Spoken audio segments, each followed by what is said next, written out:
At the most important meal in human history, Jesus of Nazareth picked up a piece of bread and said 4 words that every Christian on earth has repeated for 2,000 years. This is my body. He could have chosen anything.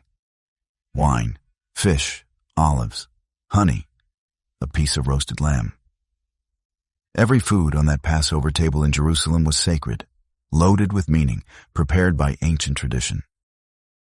He chose bread, and not just any bread, a specific bread, a bread that had been baked in the same way, with the same hands, on the same clay ovens for 3,000 years. A bread most Christians have never actually tasted, a bread that almost nobody makes anymore. Why bread? The answer is not in a theology book. It is not in a church. It is not in Jerusalem. The answer is in a small stone kitchen in Nazareth, on a dirt floor, in a gesture his mother made every single morning of his childhood for 30 years. This is the bread Mary baked for Jesus. And this is the recipe that became the most repeated ritual in human history. Before we name the bread, before we see the recipe, you have to be in the room when it was made. It is 3 hours before sunrise in Nazareth, a small village in the hills of Lower Galilee, fewer than 400 people, most of them farmers, most of them poor. Archaeologists have excavated the houses from this period. They are small stone dwellings carved partly into the limestone hillside. 1 main room, a courtyard, a sleeping platform against 1 wall. In the corner of the main room, a woman wakes up in the dark. Her name is Mary. She's the mother of a small boy named Jesus. Joseph is still asleep. Her son is still asleep. The village is still asleep. She lights a small oil lamp. She walks to the corner of the room where a basalt grinding stone sits on the floor. 2 pieces of volcanic rock, 1 flat, 1 round, fitted together so tightly that anything placed between them turns to powder. She pours a handful of grain onto the stone, and she begins to grind. This is what archaeologists know, not guess but know, from thousands of excavations across Galilee. Women in rural villages like Nazareth woke up 3 hours before dawn to grind grain by hand. Every day, every morning, for every meal. Mary did this for 30 years of her son's life. The grain she was grinding was not wheat. It was barley. This detail matters more than you think. Wheat was the grain of the wealthy. It grew harder in Galilean soil. It required more water, better land, longer growing seasons. Wheat bread was softer, lighter, whiter. The rich ate wheat.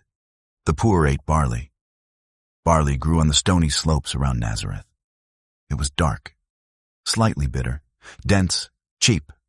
It kept families alive when nothing else would grow. Scripture is specific about this.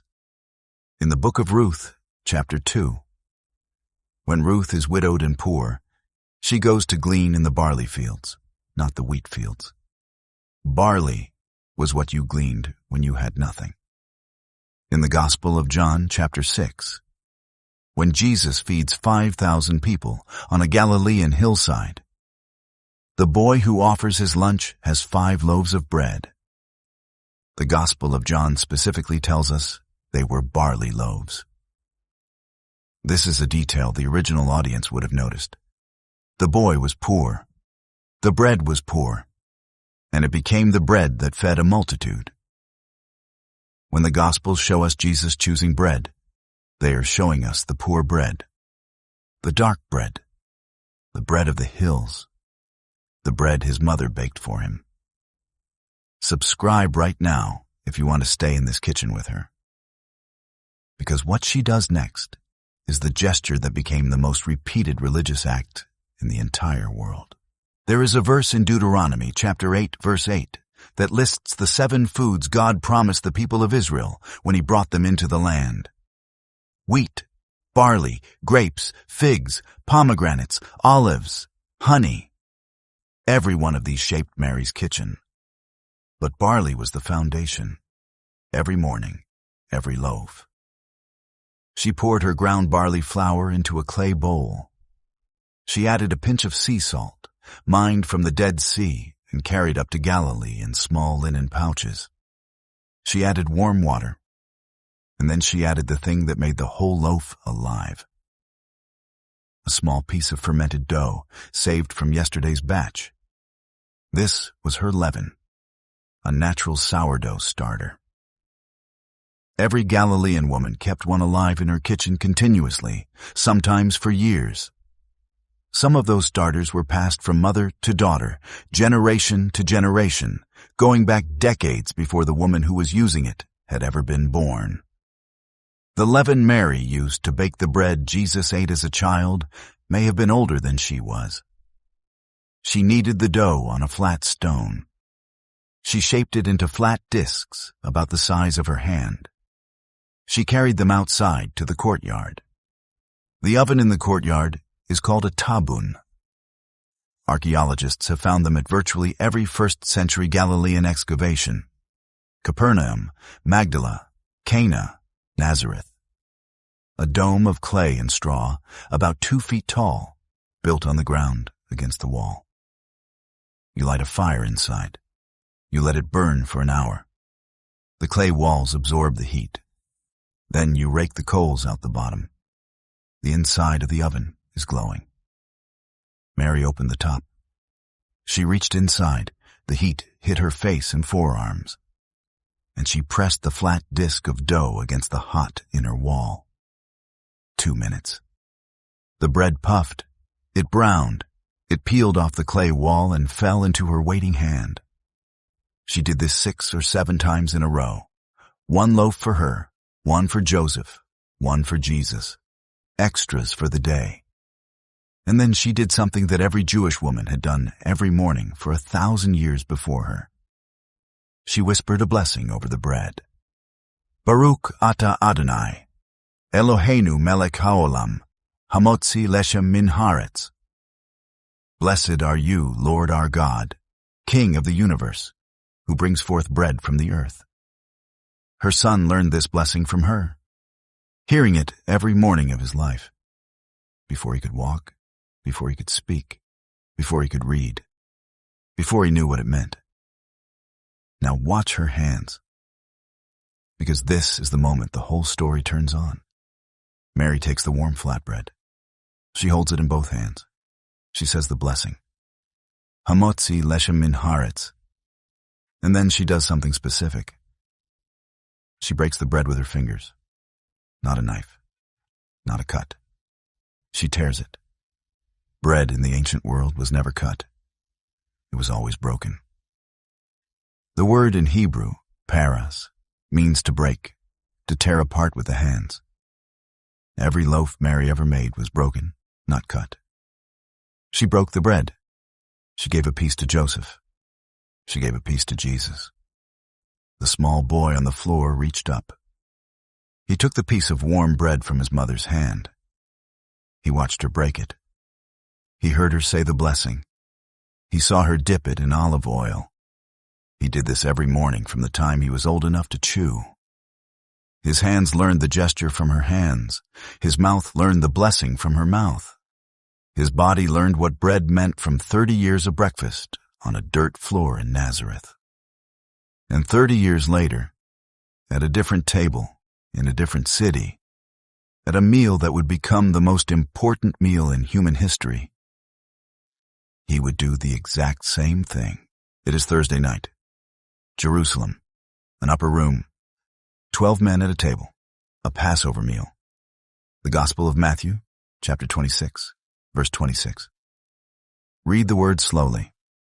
And as they were eating, Jesus took bread and blessed it and broke it and gave it to the disciples. Took, blessed, broke, gave. 4 gestures. The exact 4 gestures his mother had made every morning of his childhood. He took the bread, her gesture.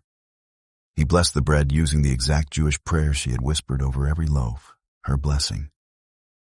He broke the bread with his hands, not a knife, her method.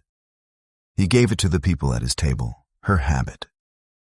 Jesus did not invent this gesture. He learned it. He learned it in a small stone kitchen in Nazareth, from a poor woman on a dirt floor. Over 30 years of 10,000 breakfasts.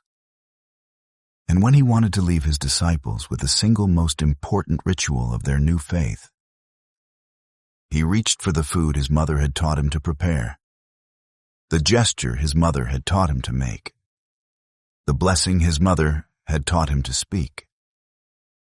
The Last Supper was Mary's kitchen, transplanted to Jerusalem.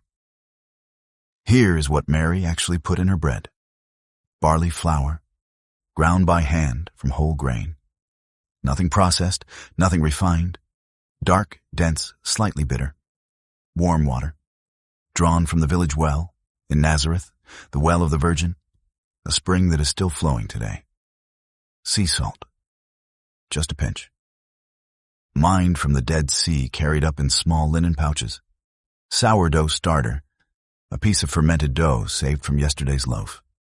Naturally leavened. No commercial yeast, no packets. Olive oil, pressed from olives grown on the hills around Nazareth. Some of those trees are still producing oil today, 2,000 years later. That is the whole recipe. 5 ingredients, nothing else. She mixed the flour, water, salt, starter, and a small drizzle of oil. She kneaded the dough on a flat stone for a few minutes. She let it rest in the warm air for about an hour. She shaped it into a flat disc. She baked it on the hot clay wall of the tabun for 2 minutes. That was the daily bread of a small Jewish boy named Jesus, in a small village called Nazareth. For the first 30 years of his life, you can make this bread in your kitchen today. The recipe has not changed. The ingredients are still available. The method is still possible. You do not need a special oven. You do not need a degree. You do not need a priest. You just need 5 ingredients and a pair of hands that are willing to learn what Mary's hands knew. Step back. See what those 10,000 mornings did. Jesus of Nazareth grew up in a kitchen where bread was broken every day, where every meal began with a blessing, where his mother poured oil, kneaded dough, baked flatbread on a hot clay wall, and broke it with her hands before she gave it to him. His entire understanding of bread was formed by her. When he fed 5,000 people with 5 barley loaves on a hillside in Galilee, he was multiplying the exact bread his mother had baked him. When he told a crowd, "I am the bread of life," he was speaking in the language of the bread Mary baked every morning. When he sat down at the Last Supper and took bread and blessed it and broke it and gave it to his disciples, he was repeating the gesture Mary had taught him on a dirt floor in Nazareth. The most repeated religious ritual in human history was a gesture one Jewish mother taught her son over 30 years of breakfasts. Every priest who lifts bread at an altar is repeating a gesture Jesus learned from watching his mother. Every Christian who takes communion is eating the food Mary baked.